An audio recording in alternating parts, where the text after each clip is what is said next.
What's up, guys?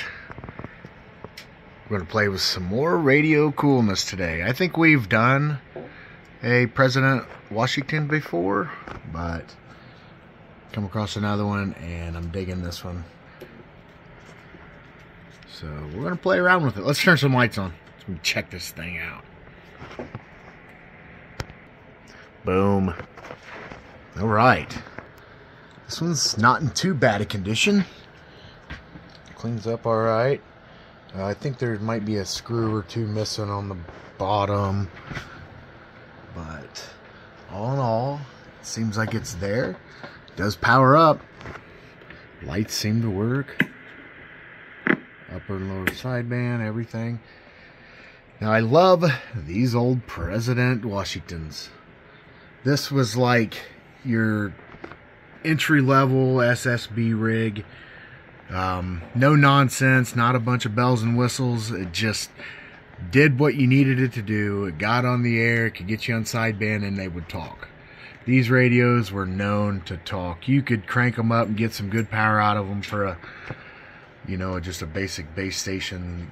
Amazing modulation, right out there with like the Cobras, like the 139s, or you know, like maybe a Robin 520D, you know, just a basic sideband rig that just talks. You turn it on and you talk, and that's what these were. You had your basic, check this out, mic, how it's spelled. That's always strange, isn't it? Instead of M-I-C, it's got the mic as in the name. But you got your normal controls, volume, squelch, mic gain, RF gain, upper and lower sidebands, your clarifier, and then your PA and your noise blinker. Now, this is what makes this one a little more sought after, at least in my mind. The 2-button version. Now, the later version, from what I understand, has 3 buttons, and I've had one of those in the past, and I think I have one on here that we've covered. But this particular one, 2-button. That's the one all the guys want. It's one with the good board, at least from what I've been told. I'm not a tech, I don't know. I just love old radios, guys. I'm like a lot of you.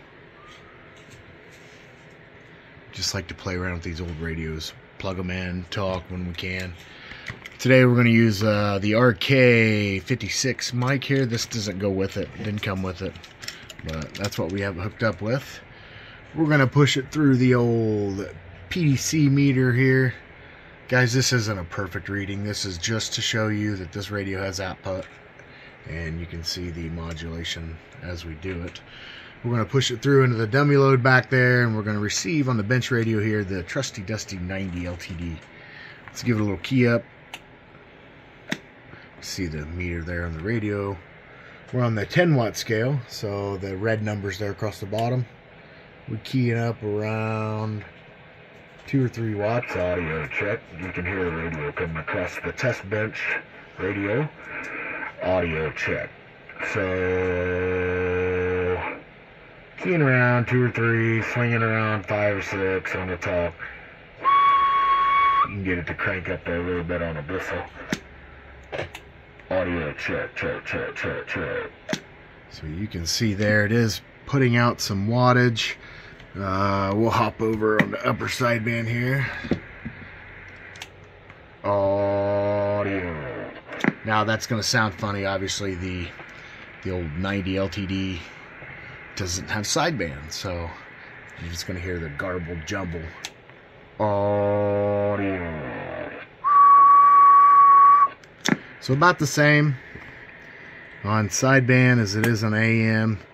The clarifier is not open from what I remember on this one, so it's as stock as you could be on it. I've not looked inside this one, but I think it has the old board, and it is the 2-button, and that's the ones that everybody wants. So I'm loving it. Getting good reports on the air. Seems to sound good on the test bench radio. So there you have it. All right. President Washington, staple of the CB world. Till the next one, guys. Concrete in the cornfield.